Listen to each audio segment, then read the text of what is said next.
बोलो जयकारा बोल मेरे श्री गुरु महाराज की जय।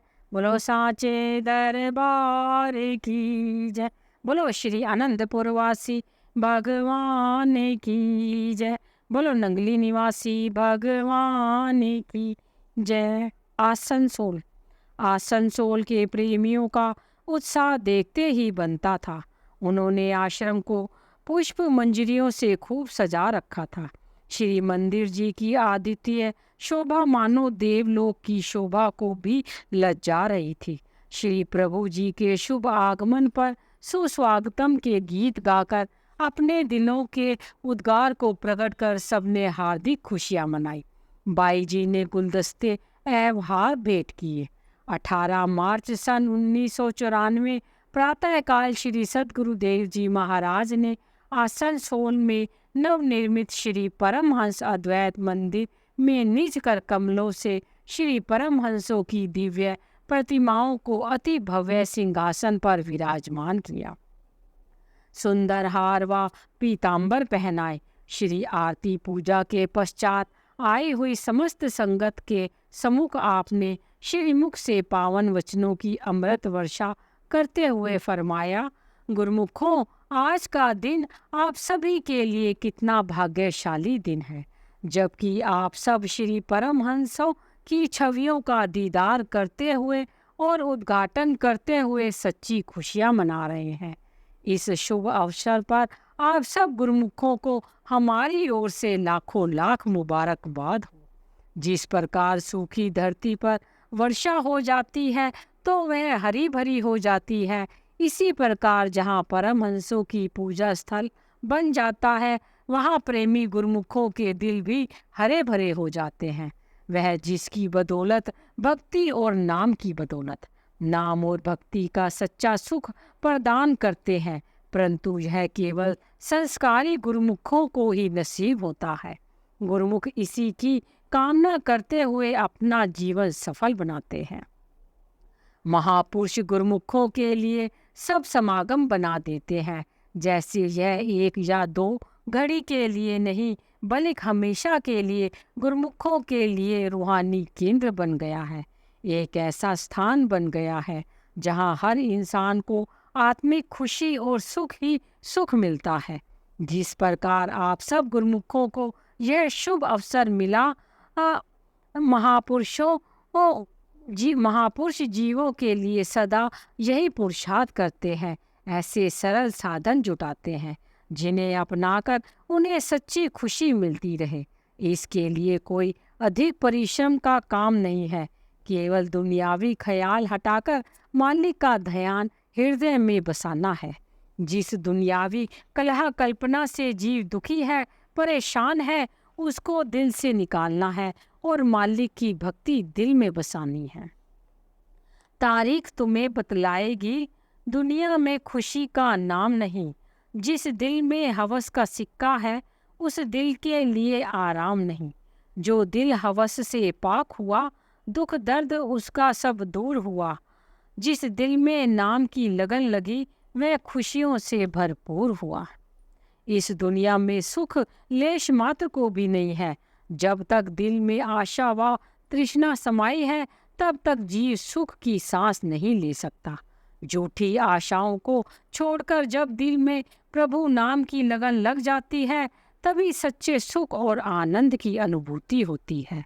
इसलिए प्रत्येक गुरुमुख का यह कर्तव्य हो जाता है कि वह दूसरे ख्यालों को दिल से हटाकर अपनी सुरती को नाम से जोड़े, हर श्वास में नाम का सुमिरन करे, महापुरुषों की आज्ञा मौज में चलता हुआ अपनी मंजिले मकसूद तक पहुंच जाए। इसी में महापुरुषों की प्रसन्नता है।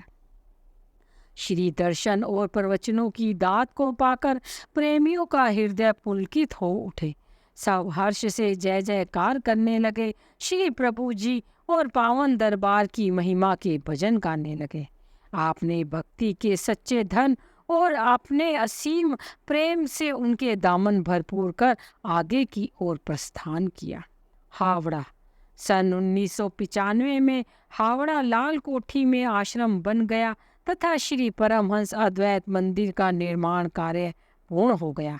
महात्मा अनमोल योगानंद जी एवं महात्मा विवेक ज्ञानानंद जी ने श्री सद्गुरु दाता दयाल जी के पावन श्री चरणों में इसका उद्घाटन करने के लिए विनय की।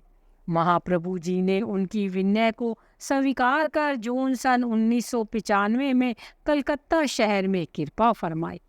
सब प्रेमी जन श्री प्रभु जी की राहों में आंखें बिछाए बैठे थे। जैसे ही शुभ आगमन का समाचार पहुंचा, सब खुशी से नाचने गाने लगे। जड़ चेतन सब वस्तुओं में नव जीवन का संचार हो गया।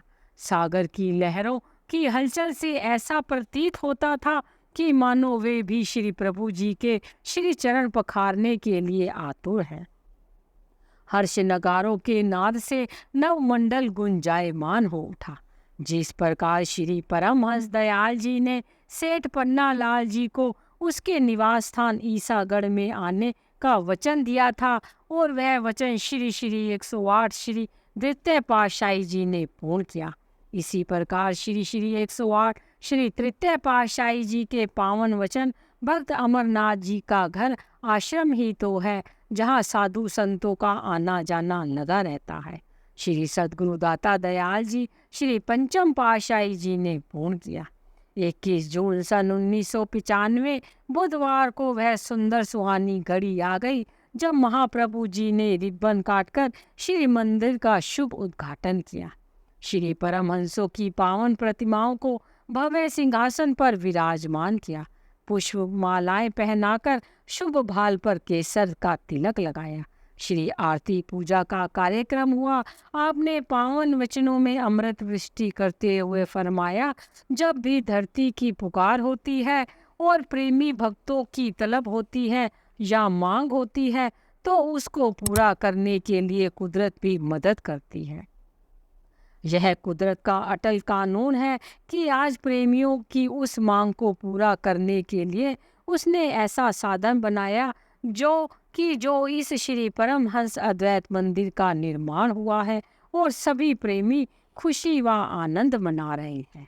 इसके बारे में पहले भी जिक्र आ चुका है कि कुछ समय पहले श्री तृतीय पातशाही जी महाराज के समय में महात्मा जन श्री आनंदपुर से कलकत्ता में आया करते थे और वे इसी स्थान पर ठहरते थे। एक बार जब भक्त जी श्री आनंदपुर श्री दर्शनों के लिए आए तो श्री तृतीय पातशाही जी ने वचन फरमाए कि भक्त अमरनाथ जी का घर श्री आनंदपुर का आश्रम ही है। वही पावन वचन आज साकार रूप में सामने आए और उन वचनों को आज आप श्री परमहंस अद्वैत मंदिर के रूप में दीदार पा रहे हैं। सबको यहाँ आज श्री आरती पूजा और दर्शनों का सौभाग्य प्राप्त हुआ है। यह कितना सुहाना समय है जो जीवन में इंसान को कभी कभी मिलता है। आज यह जो आज श्री परमहंस अद्वैत मंदिर का उद्घाटन हुआ है, यह हमेशा के लिए गुरमुखों के लिए सुंदर मंदिर के रूप में बन गया है। यहाँ पर श्री आरती पूजा करके गुरमुख जन जीवन में लाभ उठाएंगे। इस भव्य मंदिर का निर्माण महापुरुषों की मौज और धुरदरगाही वचनों से उनकी कृपा से पूर्ण हुआ है। ये सब समागम भक्ति और नाम की लगन को बढ़ाने के लिए ही होते हैं। जीवन काल और माया की कैद में आकर अपने असली काम को भूल गया है, लेकिन अब संतों की संगत में आकर इसे भक्ति के साधन प्राप्त हो गए हैं, जो घर बैठकर भी किए जा सकते हैं। दुनिया के काम हो रहे हैं और हो जाएंगे, बाकी यही काम आपका अपना है कि नित्य प्रति यहाँ आकर श्री आरती पूजा का नियम अपनाते रहें, सेवा सुमिरन में चित लगाते रहें। आपका जीवन भी खुशियों से भरपूर हो जाएगा और महापुरुषों को भी प्रसन्नता होगी। इस आश्रम का शुभ नाम प्रीति धाम रखा। सब गुरमुखों को फिर से श्री मंदिर के शुभ मुहूर्त की लाख लाख बधाई हो। अमृतमयी पावन प्रवचनों की अनमोलक दात को पाकर प्रत्येक प्रेमी का रोम रोम पुलकायमान हो उठा। गुरमुख जन गुरु महिमा के गीत गाते हुए प्रेम में झूमने लगे। सबके हर्ष का कोई पारोवार ना रहा। आज उन्हें भक्ति का अनमोल खजाना जो प्राप्त हो गया था। 2 दिन तक यहाँ सत्संग की अमृत धारा प्रवाहित होती रही। एक दिन साय समय महात्मा शब्द प्रेमानंद जी ने सत्संग में वर्णन किया, महापुरुष सर्व कला समर्थ होते हैं। वे स्थान स्थान पर आश्रमों का निर्माण इसलिए करते हैं ताकि गुरुमुख प्रेमी जनों को अपने घरों के पास ही सत्संग का लाभ प्राप्त हो सके और वे काल माया से सुरक्षित होकर भक्ति में सुदृढ़ हो सके। उनकी कृपा केवल जहाँ तक ही सीमित नहीं होती, अपितु अपनी दूरदर्शिता से वे ऐसे अनोखे व बेमिसाल ऐतिहासिक कार्य करते हैं जो युगों युगों तक गुरुमुखों के लिए प्रेरणा स्तोत्र बन जाते हैं। यह ऐसा प्रेमी गुरुमुख स्वयं ही अनुभव कर रहे हैं, इसके लिए महापुरुषों के आभारी हैं और रहेंगे। इस प्रकार उन्हें भक्ति की अनमोल संपदा से माला माल कर आपने वहां से आगे प्रस्थान की तैयारी की। प्रेमियों ने विनय की, प्रभु हमें कभी बुलाना नहीं। श्री प्रभु जी ने फरमाया, नाम सुमिरन ही हमारी याद है। अपनी सुरती को उससे जोड़ लोगे तो सदा हमारे साथ जुड़े रहोगे, हमें सदा अपने अंग संग पाओगे। रायपुर छत्तीसगढ़। जगतारन हार करुणा के आगार श्री सद्गुरुदेव जी महाराज श्री पंचम पातशाही जी के पावन वरद श्री चरण कमलों में महात्मा शुद्ध ब्रह्मानंद जी ने रायपुर कृपा फरमाने के लिए विनय प्रार्थना की।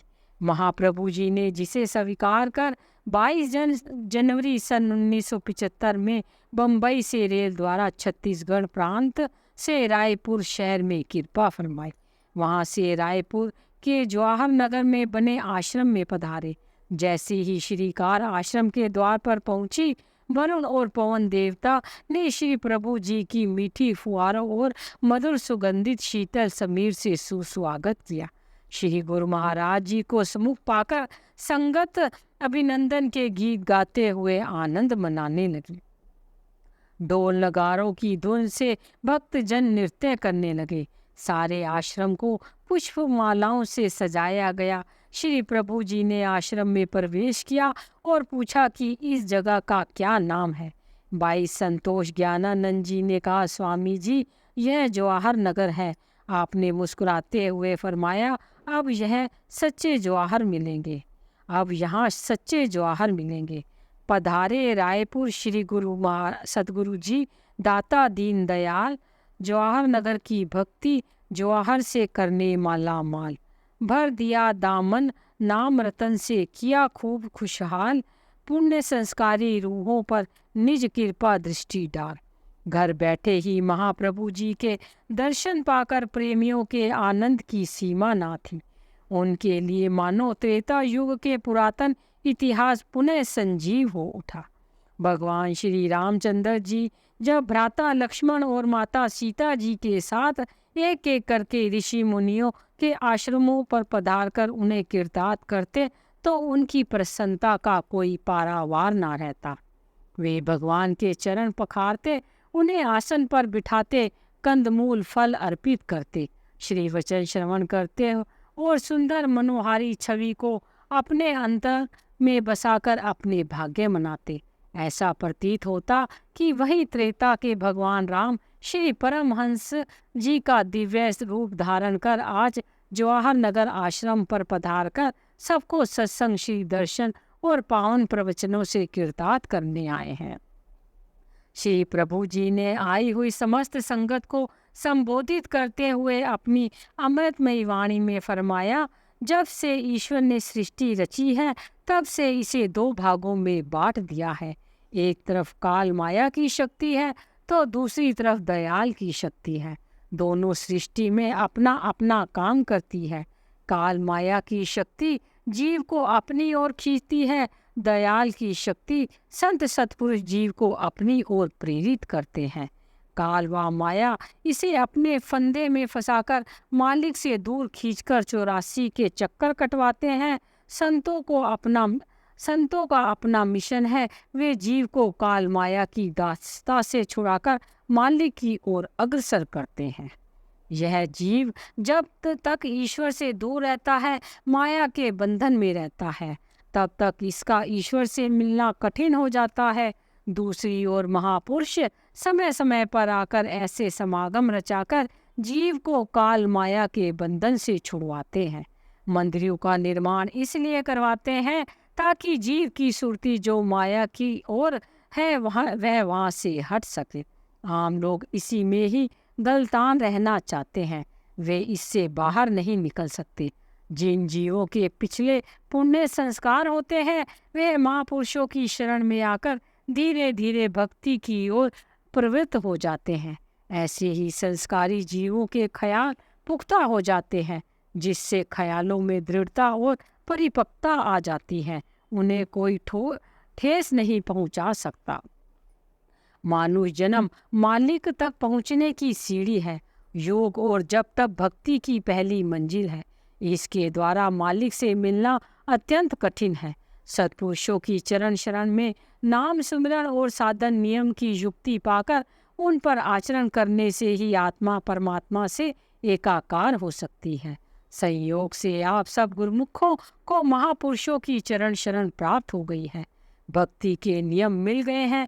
इनको अपने जीवन में धारण कर अपने जीवन को सफल बनाकर मालिक की प्रसन्नता को प्राप्त करना है। ऐसा दुर्लभ अवसर और संयोग तो ना जाने कितने करोड़ों जन्मों के पुण्य से प्राप्त से ही जीव को उपलब्ध होता है। महाप्रभु जी ने अपने पावन वचनों की अमृत वृष्टि करके माया की अग्नि में झुलसते हुए जीवों की तपन दूर कर उन्हें शीतल शांत कर दिया। यह तो मालिक की अहेतु कृपा है, जो घर बैठे ही सबको नाम की संजीवनी का अमृत रसपान कराते हैं, स्वयं अपने सुकोमल तन पर कष्ट उठाते हैं और सबके जीवन में सच्चे सुख का अम्य बरसाते हैं। जगत वंदनीय श्री परमहंस सतगुरुदेव जी महाराज ने 1 फरवरी सन 1977 में भक्तों की विनय पर संत मंडली सहित मंडला आश्रम में कृपा फरमाई। मंडला आश्रम काफ़ी छोटा था। श्री प्रभु जी ने निर्धारित समय से काफ़ी पहले ही वहां पहुंच गए। सेवकों के प्रेम पाश में बंधे महाप्रभु जी ने महात्मा शुद्ध ब्रह्मानंद जी को फरमाया, हमें आपकी बहुत याद आ रही थी, हम रुक नहीं सके, इसलिए आपके पास जल्दी पहुंच गए। श्री प्रभु जी का अतुल्य असीम प्रेम देखकर महात्मा जी की आंखों से प्रेमाश्रु की धाराएं बहने लगी। उन्होंने श्री चरणों में दंडवत वंदना की। भक्तों के दिलों में निवास करने वाले श्री प्रभु जी ने प्रेमियों पर बहुत रहमतें लुटाई और उन्हें भक्ति धन से माला माल कर दिया। मंडला से महाप्रभु जी ने श्री कार में विराजमान होकर सीधा दमोह की ओर प्रस्थान किया। क्या दृश्य था, बड़ा ही अनुपम नजारा था। श्री कार के पीछे 2 पिकअप महात्मा जनों की और उसके पीछे अन्य भक्तों की कारें कतारें बनकर चल रही थी। मार्ग में एक स्थान पर श्री कार रुकी। वहाँ कुछ किसान खेती में काम कर रहे थे। हरे चने हरियाली बिखेरते हुए झूम रहे थे। आपके अलौकिक आकर्षण से आकर्षित हो किसानों ने कार के समीप आकर श्री प्रभु जी को कच्चे हरे चने छीलकर भोग लगाया। उन्हें प्रसाद और आशीर्वाद प्रदान कर उनके भी भाग्य जगा दिए। पुनः दमोह में कृपा फरमाई। दमोह में अभी आश्रम नहीं बना था। एक प्रेमी भक्त दत्तूमल जी के घर नियम से सत्संग का कार्य होता था। आपने उनके घर को पावन चरण रस से कीर्तार्थ किया। वह प्रेमी परिवार भी श्री प्रभु जी को सम्मुख पाकर अपने धन्य भाग मनाते हुए शुक्राना से पुष्प अर्पण करने लगे। आपने वहां विराजमान होकर उन्हें पावन वचनों से निहाल किया। पुनः सारे परिवार के नाम पूछे। भक्ति जी ने सबसे छोटे लड़के ने अपना नाम सफ़र बताया। आपने मुस्कुराते हुए फरमाया कि यह कैसा नाम है, सफ़र का अर्थ तो यात्रा करना होता है। आज से तुम्हारा नाम श्रवण होगा। श्रीमुख से अपना नवीन नामकरण सुन वह अत्यधिक प्रसन्न हुआ। उसके बाद से तुरंत ही सब सरकारी दस्तावेजों में भी अपना यही नाम उल्लेखित करवा लिया।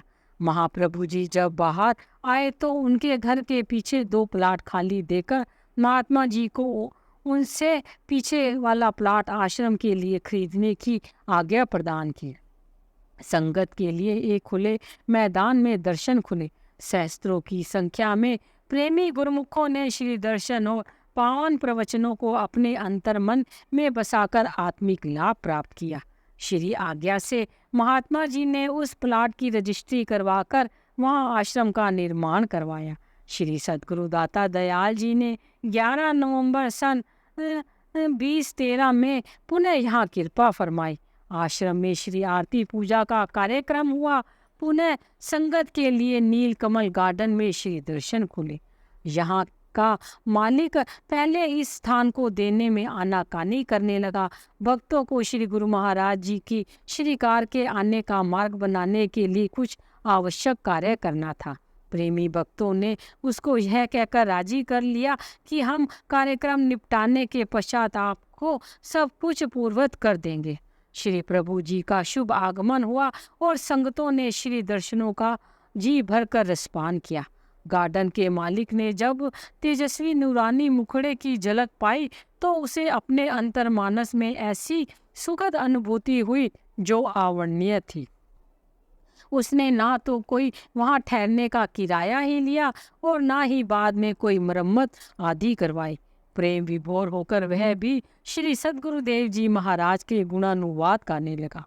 दमोह में अपने सागर की ओर प्रस्थान किया। सागर की धरती पर जब श्री प्रभु जी का आगमन हुआ तो प्रेमी गुरुमुखों के हृदय में अनूठी खुशी का सागर तरंगित हो उठा। श्री दर्शन और पावन प्रवचनों से उन्होंने अपनी झोलियां भरी और सच्चे सुख व दिव्य आनंद को पाकर उनकी आत्मा प्रफुल्लित हो उठी। कृपा सागर प्रभु जी ने सागर से सेवकों संग श्री आनंदपुर की ओर प्रस्थान किया।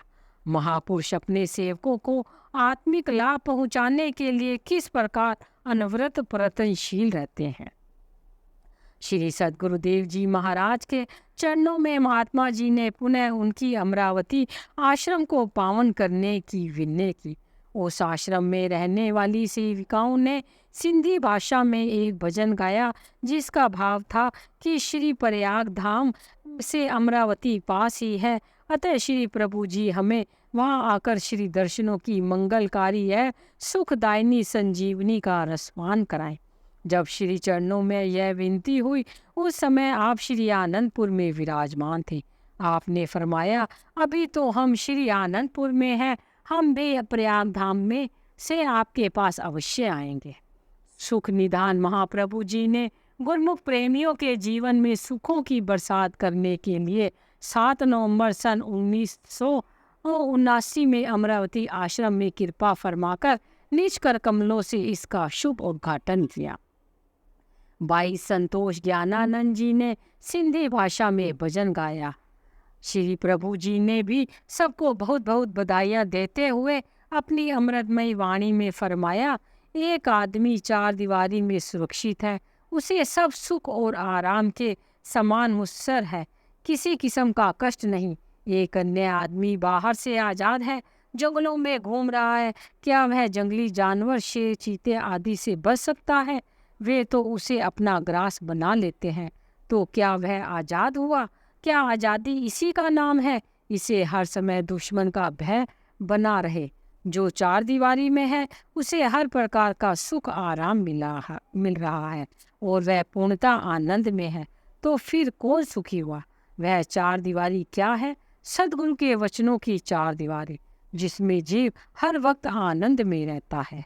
वह राज है कि आम संसारी जीव इसे नहीं समझ सकते।